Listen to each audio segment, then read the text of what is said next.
بسم اللہ الرحمن الرحیم۔ ناظرین کرام، السلام علیکم ورحمۃ اللہ وبرکاتہ۔ عام طور پر ایسا ہوتا ہے کہ جب کوئی ہمارے سامنے کسی کے بارے میں بات کرتا ہے تو ہم اس سنی ہوئی بات پر یقین کر لیتے ہیں اور یہ سوچے سمجھے بغیر کہ کہنے والے نے وہ بات کس پس منظر میں کہی ہوگی، کس لب و لہجے میں کہی ہوگی، کس نیت سے کہی ہوگی، نتیجہ نکال لیتے ہیں۔ اور نتیجہ یہ نکلتا ہے کہ بدگمانیاں پیدا ہوتی ہیں اور ان بدگمانیوں سے دل خراب ہوتے ہیں اور عداوتیں پیدا ہو جاتی ہیں، اور پھر غیبتوں کا سلسلہ شروع ہو جاتا ہے، تہمیں لگنے کا سلسلہ شروع ہو جاتا ہے، اور روحانی امراض کا ایک ایسا سلسلہ چل پڑتا ہے کہ جس کے بعد انسان کا دل روحانی طور پر مکمل طور پر بیمار ہو جاتا ہے۔ جب کسی کی کوئی بات ہمارے سامنے آئے، جب تک اس کی بات کہنے والے سے جو ہم نے بات سنی، جس کے بارے میں وہ بات کر رہا ہے، جب تک اس سے بات نہ پوچھ لی جائے، اس سے حقیقت حال دریافت نہ کر لیا جائے،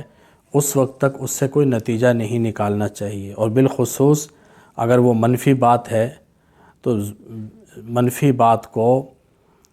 اپنے ذہن کے اندر نہیں بٹھا لینا چاہیے اور تحقیق کرنی چاہیے کہ بعض مرتبہ سننے میں، دیکھنے میں صورتحال کچھ اور ہوتی ہے اور حقیقت میں کچھ اور ہوتی ہے۔ شیخ سعدی رحمہ اللہ فرمایا کرتے تھے کہ اگر کوئی آدمی تمہارے پاس آئے اس حال میں کہ اس کی ایک آنکھ نکلی ہوئی ہے اور آ کر شکایت کرتا ہے کہ فلاں شخص نے میری آنکھ نکال دی، مجھ پر ظلم کیا،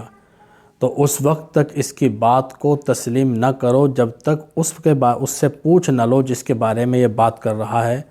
ہو سکتا ہے کہ یہ اس کی دونوں آنکھیں نکال کر آیا ہو، اس کی ایک نکلی ہوئی آنکھ نظر آ رہی ہے، وہ دیکھا جا رہا ہے، ظلم نظر آ رہا ہے، لیکن جس کے بارے میں یہ کہہ رہا ہے پہلے اس سے دریافت کرو۔ ہو سکتا ہے کہ اس کی دونوں آنکھیں نکال کر آیا ہو۔ نبی کریم صلی اللہ علیہ وسلم کے پاس قبیلہ بنو مستلق کا سردار حارث بن زرار آیا، ایمان لے آیا۔ حضور صلی اللہ علیہ وسلم نے دیگر باتوں کے ساتھ اس کو زکوٰۃ ادا کرنے کا حکم دیا۔ وہ کہنے لگا، اللہ کے نبی، فلاں وقت میں فلاں تاریخ کو آپ اپنا نمائندہ بھیج دیجئے گا، ہم اس کو پورے قبیلے سے زکوٰۃ جمع کر کے حوالے کر دیں گے۔ جو لوگ مسلمان ہو جائیں گے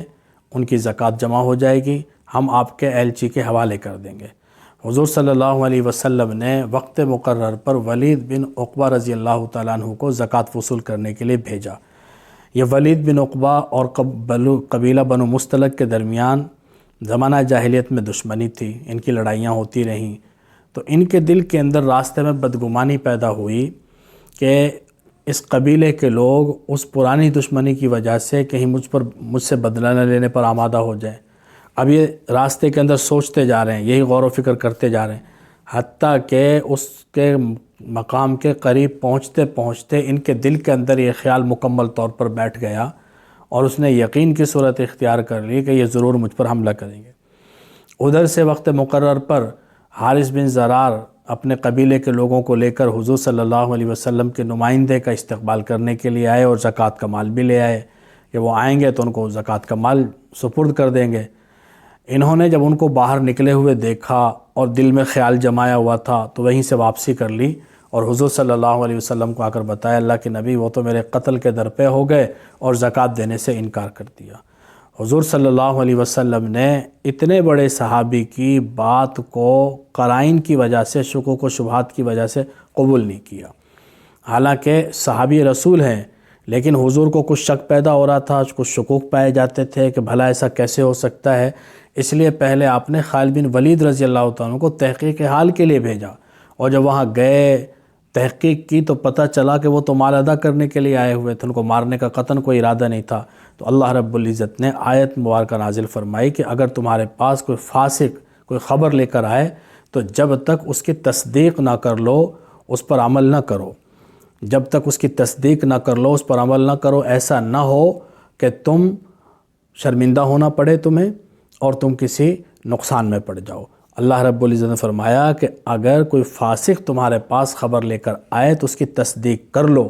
کہیں ایسا نہ ہو کہ تم کسی قوم کو نقصان پہنچا بیٹھو اور پھر تمہیں شرمندہ ہونا پڑے۔ تو بعض مرتبہ ایسا ہوتا ہے کہ ہم کسی کی سنی ہوئی بات پر یقین کر لیتے ہیں اور